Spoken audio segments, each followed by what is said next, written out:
Hi guys, it's Lindsay and welcome back to my channel and to another Chatty Get Ready With Me, which is basically where I do my makeup and sit on the floor and we catch up. I asked you guys for your questions over on Instagram and I have them over here. So if you see me looking over here, that is what I'm doing. Starting out with skin prep, I am applying the Beauty of Joseon sunscreen. This is SPF 50 and it also works really well as just like a lightweight moisturizer. Skin prep is so important if you have skin on the drier side.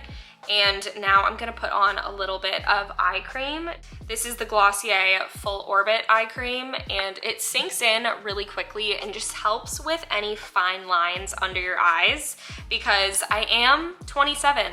I have fine lines under my eyes now. Our first question is, what are you reading at the moment? So I am reading a new book, Blue Sisters by Coco Malors. It just came out and I was so excited to start it. It is basically detailing the lives of four sisters, and as a sister, I just felt so connected to that, and so far I've been really loving it, but I also can't wait to get my hands on another Sally Rooney book, so that one's definitely up next. Now I'm applying a little bit of the Say Super Glowy Gel.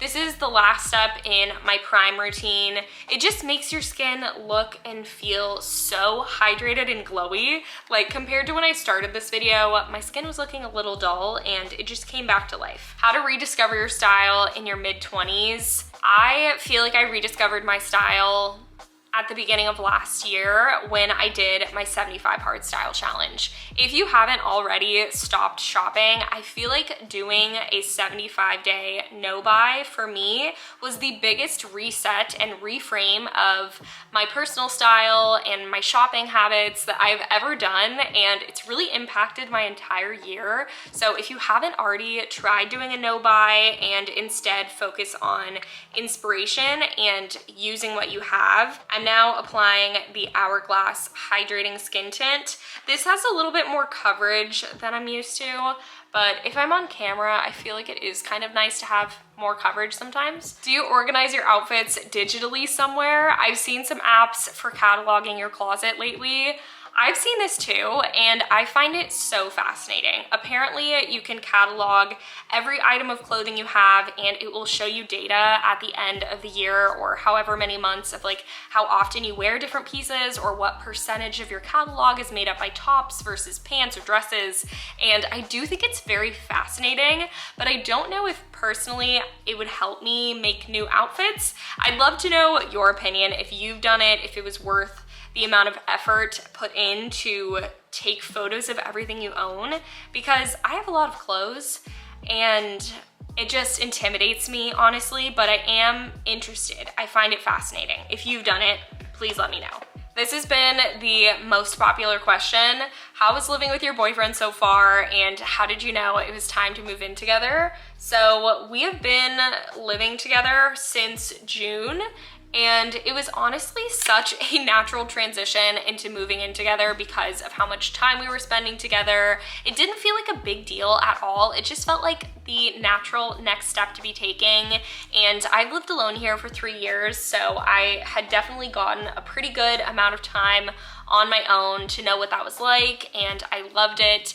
But because he works in office, I feel like it's not too different from what our life was like before. We would just spend any of our free time together that we had, and now living together, that has just made it even easier. And I look forward every day to see him when he comes home from work, and so does Sammy. Sammy loves him so much, and he is the best dog dad to her. And it's just been like overall so fun. I also wanted to answer, how did we meet? Because I get this question all the time when it comes to dating in LA, and we actually met on Hinge, which is the sponsor of today's video, and I am so grateful to Hinge because I really don't know how we would have met otherwise. We were living in different neighborhoods in LA, which if you know LA, that kind of means a lot, and we also are pretty introverted, so I just like don't know how our paths would have crossed if it weren't for Hinge. And I feel like their app has really unique prompts so you can show off your interests and your creativity really well. We both had mentions of the flea market on our profiles, and that was all I needed to see to know that Kyle was someone I was interested in. But I also liked how on Hinge you can share what you're looking for, and I feel like that is really important when it comes to dating, just being really open and honest and upfront. And here we are now, 2 years later. We live together, we go to the flea market together almost every month. I don't know how I got so lucky, but I'm always down to share our story. You just never know who you could meet. I just applied liquid bronzer, and now I'm gonna do some cream blush. I've been liking a more poppy color. I just feel like it brightens my face up a little bit more. This blush has a really nice glowy finish, but my skin also is giving hydrated. It is looking so glowy. Are you still updating your apartment decor? Yes, there's just a couple things that I haven't been able to find right. I want the art above the bed to be really cool and unique and not just like an average reproduction. I also ordered a duvet that has been on back order for a really long time, to the point that I'm kind of concerned that it might not show up. So I'd say it's mostly the bedroom that is taking the longest, but I also might change out that console back there. How do you structure your day working from home? I honestly have been trying to maintain a typical 9 to 5 type schedule, even though I work for myself, because I've been doing YouTube and social media for such a long time that I used to have it only as a hobby and exclusively edit on the weekends and at night. But I found that keeping that up once it was my full-time job was really draining, and it also affected my relationships to be editing at night or super stressed on the weekends. So now I try and wake up every day at 7:30, walk Sammy, get myself ready, and start either filming or editing around 9, and go from there. How long do you see yourself being a content creator? I would like to be a content creator for as long as you guys will have me. I personally love to watch women regardless of their age and place in life because I like them as people and their personality. It's really fun to be able to grow with someone and see them through different phases of life. So I would love to continue making content, especially if I ever get a home and start to decorate it or do renovations. That's something I would really love to do and like bring you guys along with. Someone else asked, what is something you're working on short term and long term? And a home is always my long-term goal. I just love design and architecture. So like if I'm getting a home, maybe it'll be really small, but it's gonna be architecturally cool. That is my dream.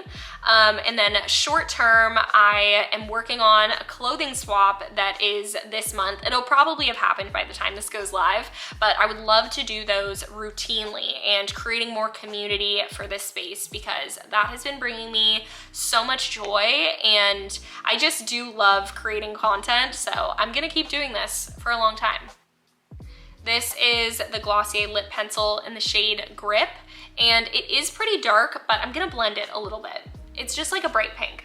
Just applied some Glossier lip gloss, and I think that's the finished look.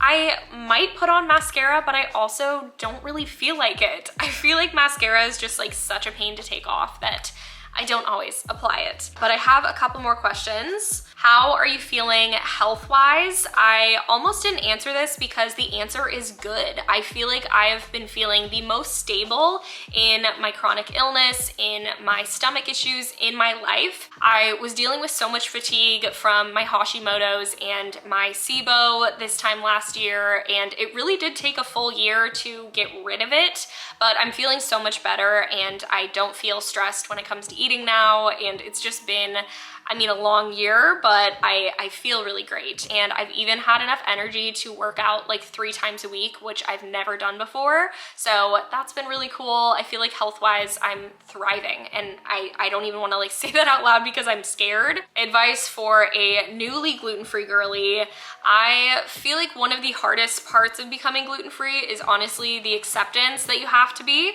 and it can take a few months. Let yourself mourn, let yourself be sad, and let yourself mess up, because there are so many foods that have gluten in them that you probably don't know about, and I accidentally would eat gluten all the time. If you're able to switch out everything in your kitchen cabinet to gluten-free alternatives and get rid of anything that's gluten, I feel like that's one of the biggest things that helps, is just having really easy gluten-free options to grab so you're not stuck being confused about what to eat. Favorite everyday bag and can you do a what's in my bag? Yes to both of those. This is my suede shoulder bag from Nothing Written. It is my favorite bag. I've been carrying it for like over 6 months, but what's in it? My wallet from Higher Goods, some Pilates socks, and a headband because I went to Pilates this morning. I also have Glossier You perfume and a couple Say lip glosses. I definitely have more than one. I also have a pair of earrings that I think I took out because they were a little bit heavy. I have some Lactaid because I have been having dairy here and there. That's like how healed my stomach has been. I literally can't believe it. I have a gift card to my facial spa and a gift card to a gluten-free donut spot in LA, and AirPods. I decided I do want to wear mascara, so I'm gonna put on a little bit of this Say mascara and answer our last question, which is, what's something that made you really proud lately? And I thought that was a really kind question, and it's something that I feel shy about to like admit that I feel proud of myself, but I think it's a good practice. I would love to know what you guys feel proud of yourself for lately.